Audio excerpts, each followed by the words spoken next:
I was 14, a scrawny freshman trying to navigate high school in a nowhere town in Ohio, 2003. Our house was out in the boonies, surrounded by endless cornfields that swayed like they had secrets to tell. The school bus was my only way to and from school, a 45-minute ride each way on a rattling yellow beast that smelled like old vinyl and diesel. I'd sit near the back, sketching in my notebook, ignoring the world. The driver, Mr. Hargrove, was this grumpy old guy with a permanent scowl, always muttering about kids being too loud. It was routine, boring, the kind of thing you stop noticing after a while. But one October evening, when the air turned cold and the sky went gray, that routine shattered, and I've never been the same since. It was a Tuesday, late afternoon, and the light was fading fast. The bus was quieter than usual, just a handful of us scattered across the seats.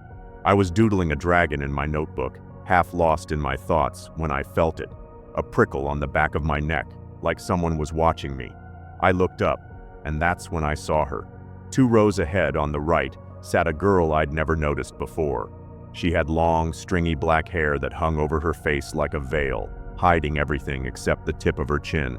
She wore a faded blue jacket, too big for her frame, the sleeves swallowing her hands. She was so still, not fidgeting or looking out the window like the rest of us. Just sitting, hands folded in her lap, staring straight ahead. I figured she was new, maybe from one of the farms way out past the county line. But something about her didn't sit right. The air around her felt wrong, heavy, like the space itself was holding its breath. I glanced at my friend Corey, sprawled across the seat next to me, popping gum and messing with his flip phone. "Hey," I whispered, nudging him. "You know that girl?" I nodded toward her. Corey squinted, then shrugged. "Nah, man. New kid, probably." His voice was casual, but I caught him stealing another glance, like he felt it too. The bus hit a bumpy stretch of road, the kind that made your teeth rattle. My pencil slipped from my hand and rolled under the seat. I cursed under my breath and bent down to grab it, fumbling in the dim light. When I sat back up, I swear I saw her move. Just a slight tilt of her head, like she was looking at me from behind that curtain of hair. My stomach twisted.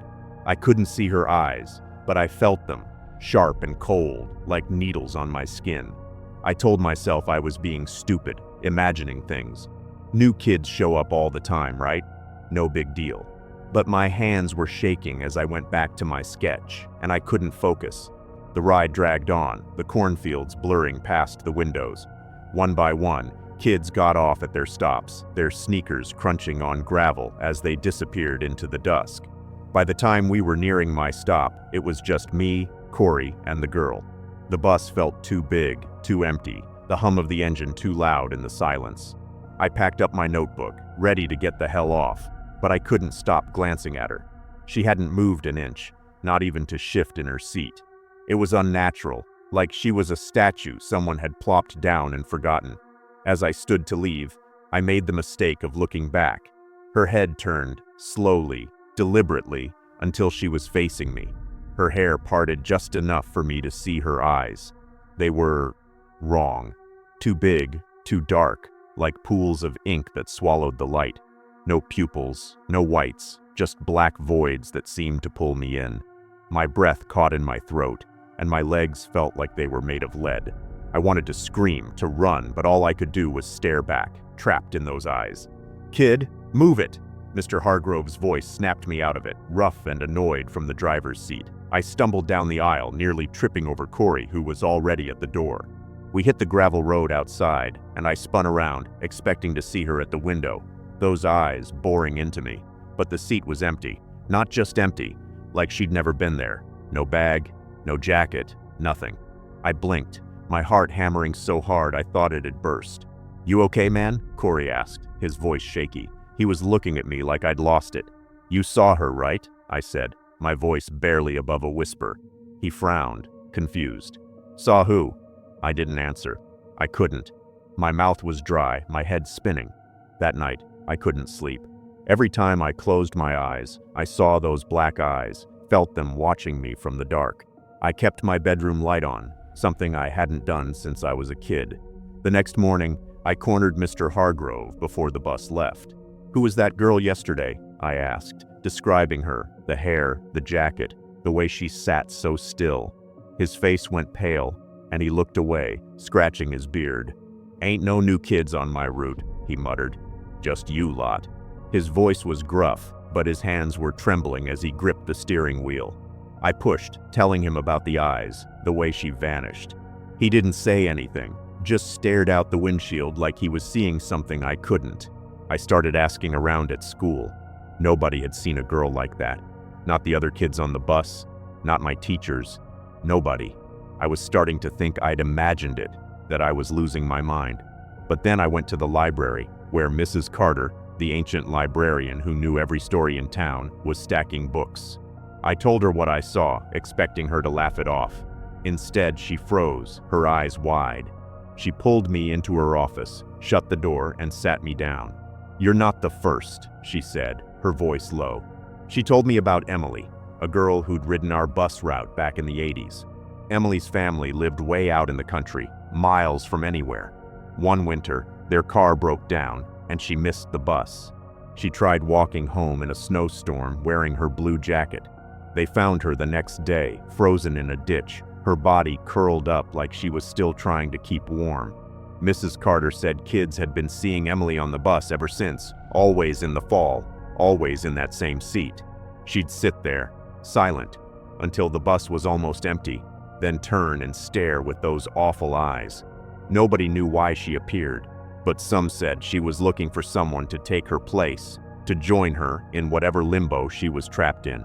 Mrs. Carter's hands shook as she told me, and she made me promise not to tell anyone. "People don't believe," she said. "They'll think you're crazy." I stopped taking the bus after that. I'd bike the 5 miles to school, even in the rain, my legs burning and my lungs aching. But it was better than sitting in that metal box, wondering if she'd show up again. Sometimes, late at night, I'd hear the low rumble of a bus engine outside my house. Our road was a dead end. No reason for a bus to be there, but I'd peek through my curtains and see it. A yellow shape in the dark, its windows fogged up, the engine idling like it was waiting. I never got close enough to look inside. I was too afraid of what I'd see. Years later, I moved away, but I couldn't shake the memory. I did some digging online, found old forums where kids from my town talked about the bus, about a girl in a blue jacket who'd appear and vanish. One guy said he saw her in his rearview mirror years after he graduated, sitting in the back of his car. Another said she followed him home, her shadow trailing his in the moonlight. I don't know if they were telling the truth, but I know what I saw. And sometimes, when I'm driving late at night and pass a school bus on the road, I feel that prickle on my neck again. I don't look in my mirrors. I don't want to see her staring back.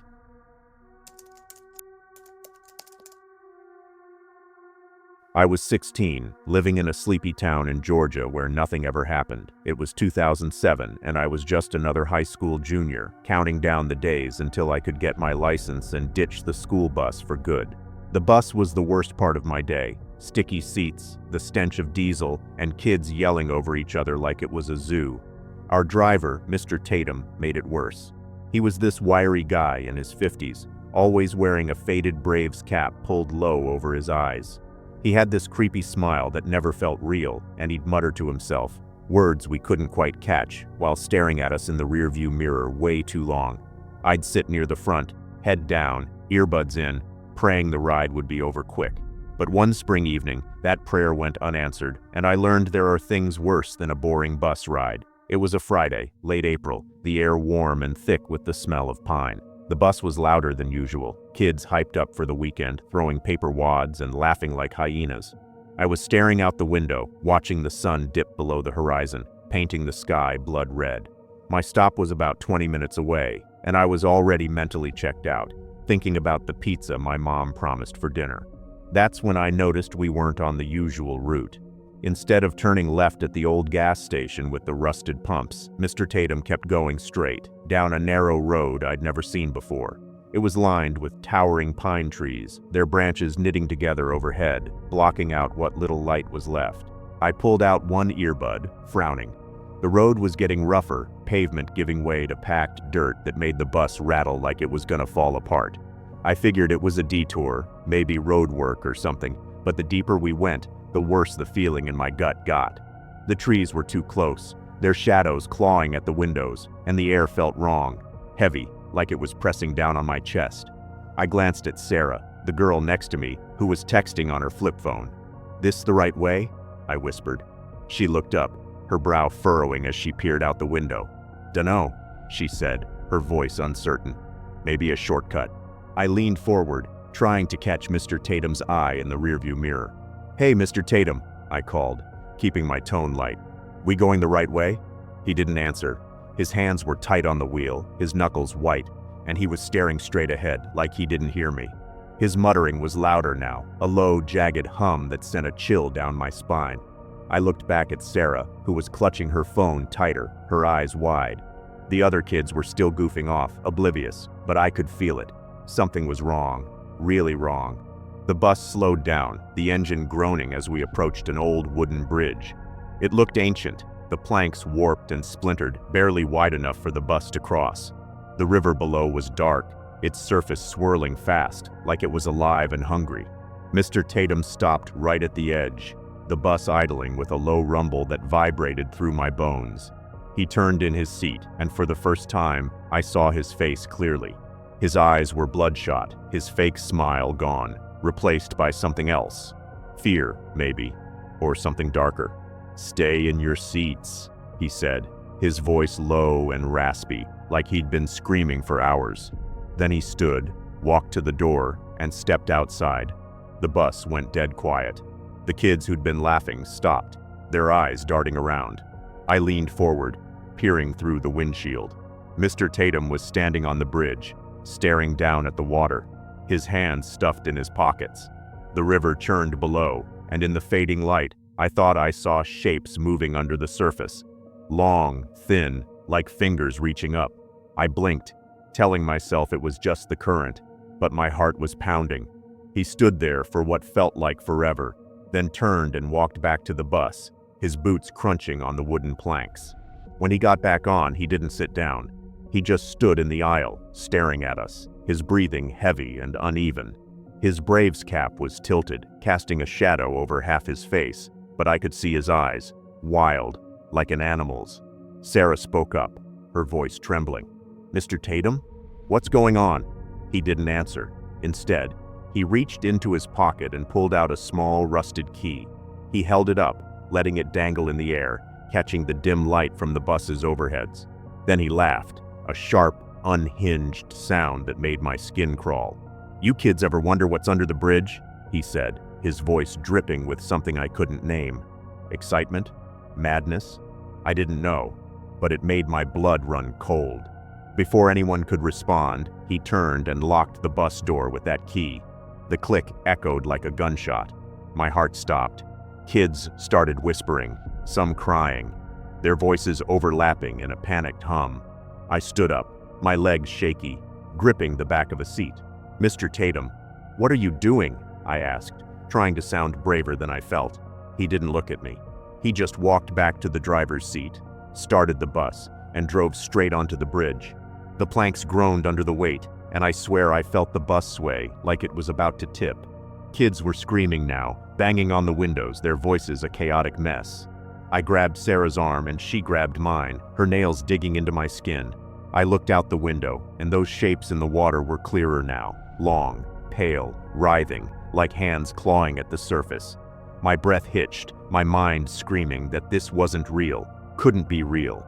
But the bus kept moving, slow and deliberate, Mr. Tatum's hands steady on the wheel like he'd done this 100 times. We made it across the bridge, and he stopped on the other side, the engine cutting off with a shudder. The silence was worse than the screams. Mr. Tatum stood again, that key swinging from his fingers. "You don't know what's down there," he said, almost to himself.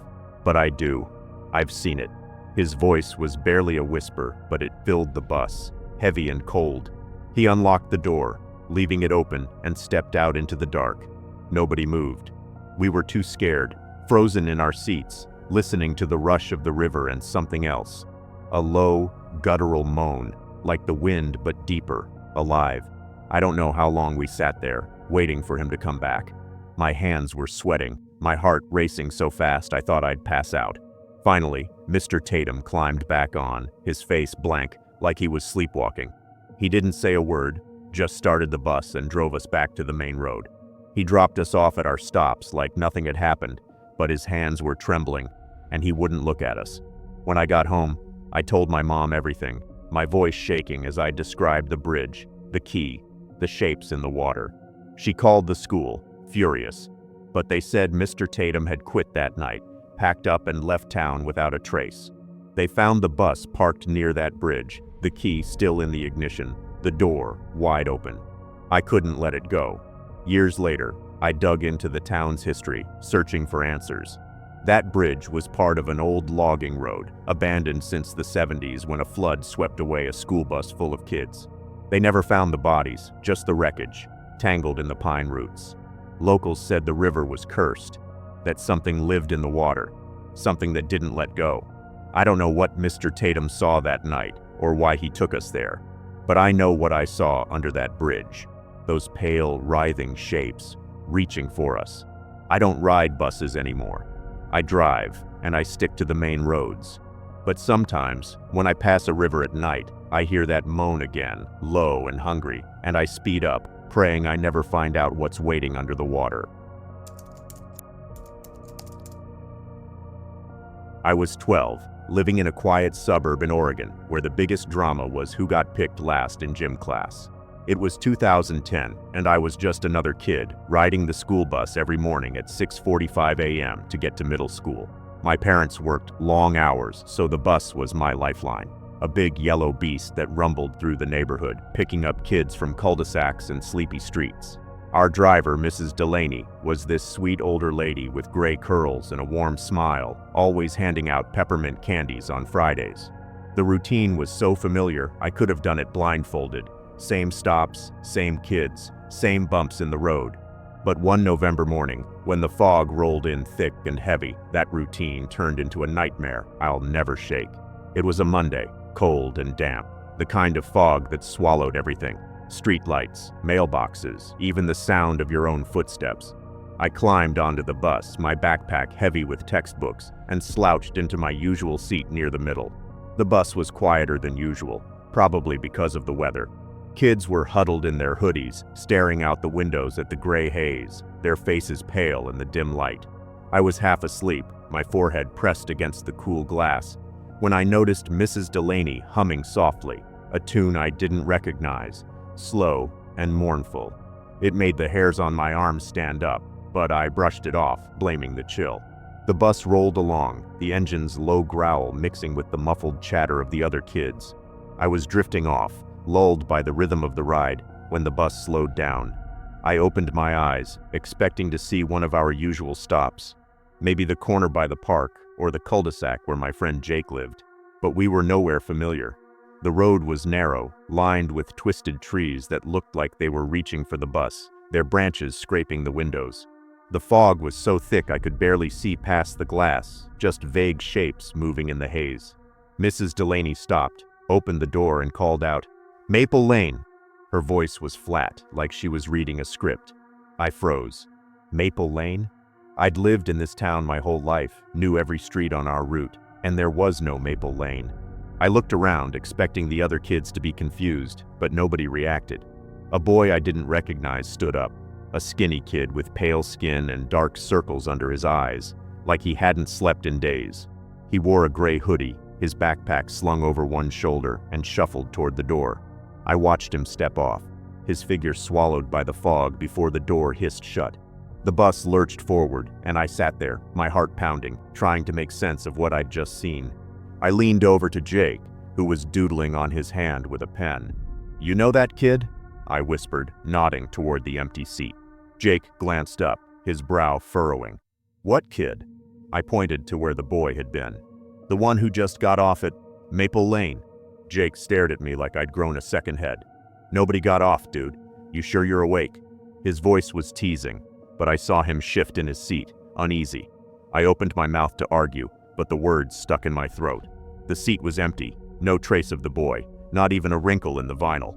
My stomach twisted, a cold knot forming deep inside. The bus kept going, the road getting narrower, the trees pressing closer. The fog was like a living thing now, curling against the windows, making it hard to see anything outside. Mrs. Delaney wasn't humming anymore.